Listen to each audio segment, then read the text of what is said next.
Well, here to discuss these figures in more detail is David Fitzpatrick. He joins us live from Dubai. He is the Senior Managing Director at AlixPartners, the company that came out with these figures. So, David, thanks so much for joining us.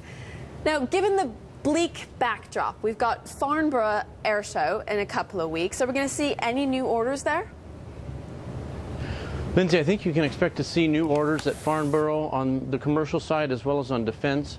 But I think the backstory here is really that in spite of the figures that we've just cited from our study, the airline industry actually had a better financial crisis than might have been expected. As it began, the airlines worldwide, and particularly in the U.S., began to cut capacity very, very seriously. They did so at a rate that matched or exceeded slightly the economic downturn. And as a consequence, while the orders are down, their previous orders were not canceled. They've held on to their positions, and I think they're poised now for growth without a lot of delay that you might have expected had they had to cancel their orders and reorder at a later point. Well, how on earth do they grow in this environment that we see right now, this anemic growth that we're seeing? Well, I think it's going to be a matter of always managing cost. It's certainly going to be a matter of carefully metering in the new capacity and taking every opportunity that they can to park older aircraft that are less fuel efficient.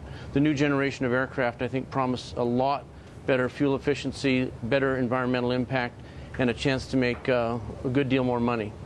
Why are they just breaking even, though? I mean, they're making a 0.5% profit on average, despite the fact that we have had passenger numbers returning. In May, they returned to pre-crisis levels.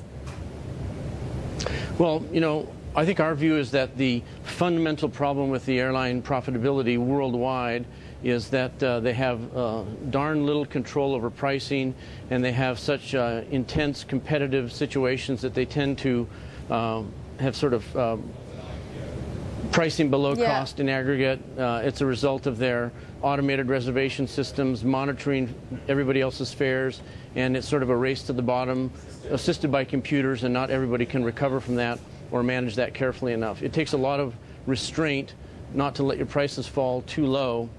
When you succeed at that, though, you can be profitable.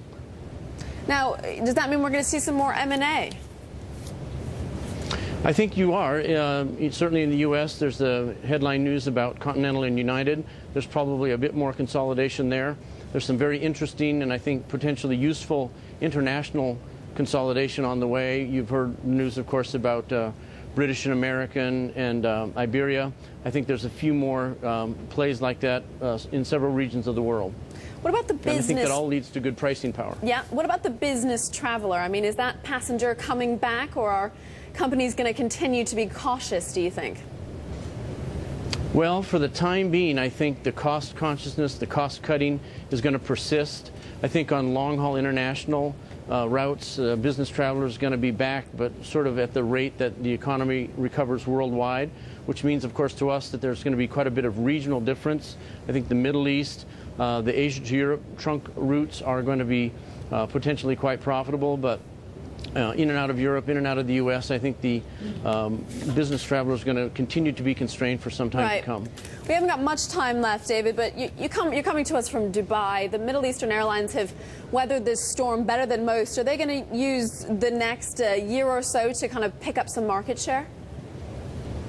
I think they're poised to do exactly that. The tremendous capacity that they're adding, the tremendous infrastructure that they're building in place, now just has to be matched by the right sort of human capital for flight operations and ground operations. And I think they're in a good position to capture share from some of their competitors. It's a very interesting scene to watch. David Fitzpatrick of AlixPartners, thank you very much for coming to us from Dubai. Thanks.